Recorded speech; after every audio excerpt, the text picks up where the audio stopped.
Bom, mas essas fugitivas, elas terão então, conforme você reparou, né, o acréscimo delas representando a terceira dimensão, mas elas terão um ângulo próprio aqui, ó, em relação ao plano longitudinal.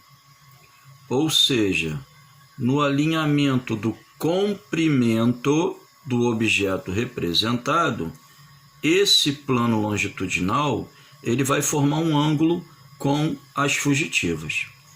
A esse ângulo nós damos o nome de ângulo alfa.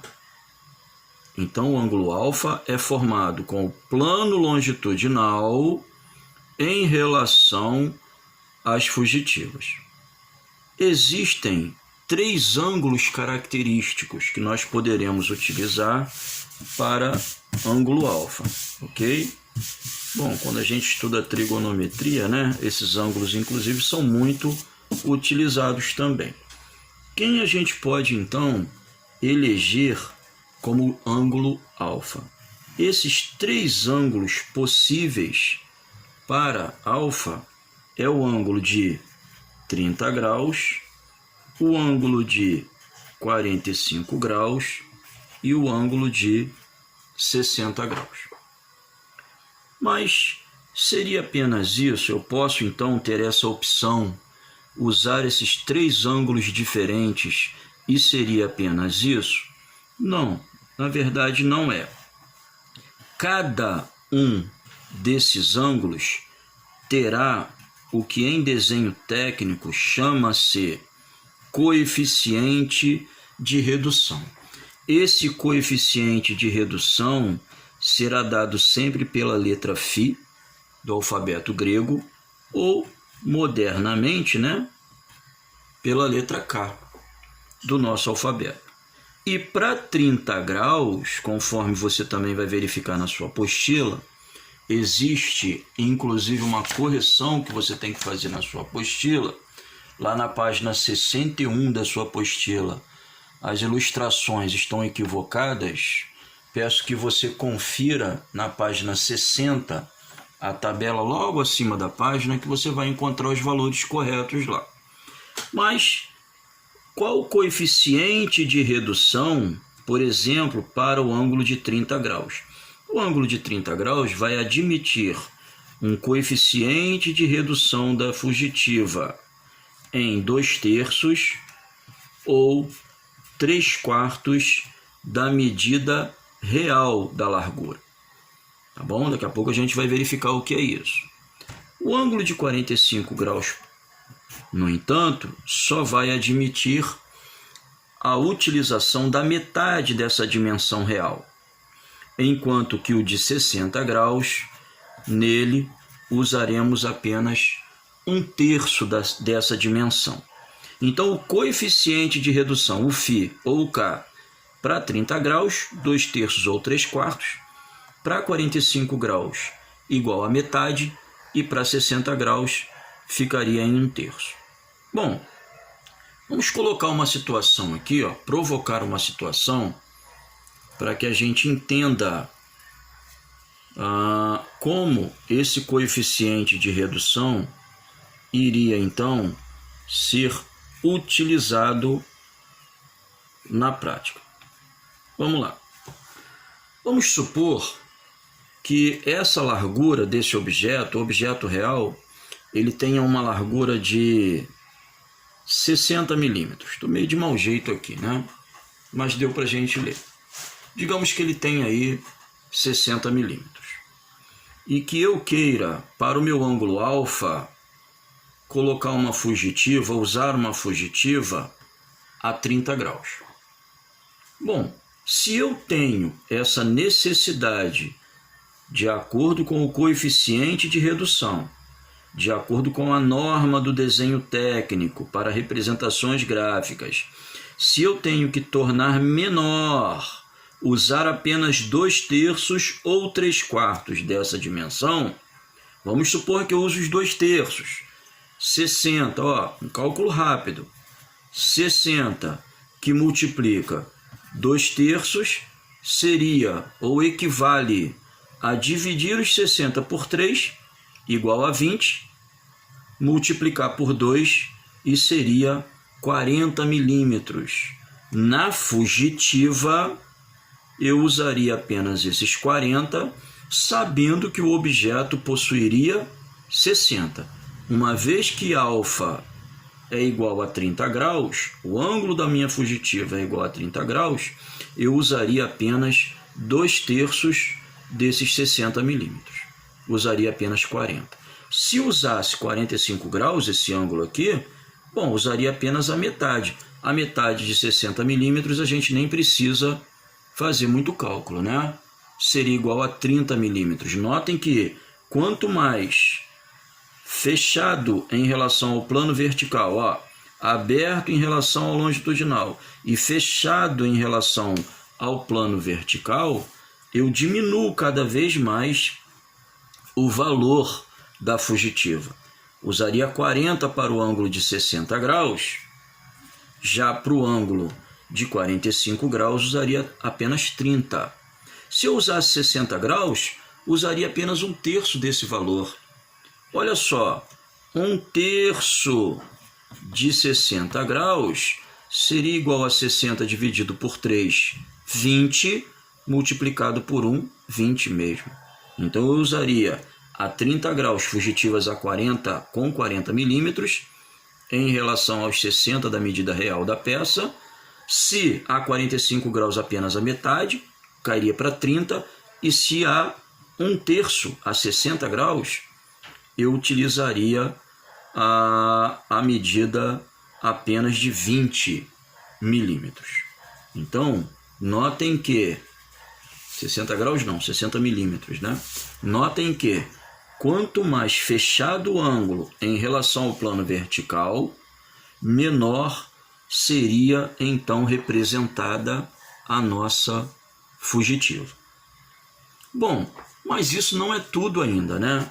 Além desses ângulos das fugitivas, com seus respectivos coeficientes de redução, para a gente encerrar, né, o nosso assunto cavaleira nesse segundo vídeo, nós também teremos a orientação das fugitivas. Como ocorre a orientação das fugitivas? Bom, procedimento muito simples, né? Bastaria dividir o plano em 4 planos, 4 outros planos diferentes. O plano superior direito eu chamaria de primeiro quadrante. No sentido anti-horário, eu teria a partir do primeiro o segundo, o terceiro e o quarto quadrante.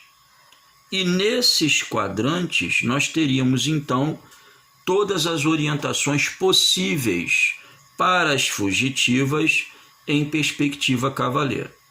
Geralmente e até inconscientemente utilizamos o primeiro quadrante, mas vamos fazer um teste aqui. Digamos que eu tivesse, né, que representar um objeto qualquer em primeiro quadrante. Eu não teria como as fugitivas orientá-las para a esquerda, porque aí eu invadiria o segundo quadrante, muito menos para baixo, porque o quarto quadrante estaria lá. É como se eu estivesse construindo, né, em algum terreno, precisasse fazer aquele puxadinho, e agora o meu puxadinho não pode invadir terreno do vizinho. Mas eu teria espaço aqui, ó, tanto para cima quanto para a direita. Opa, espera aí então. Eu posso orientar as fugitivas, nesse caso, para cima, tá livre, ó, e para a direita.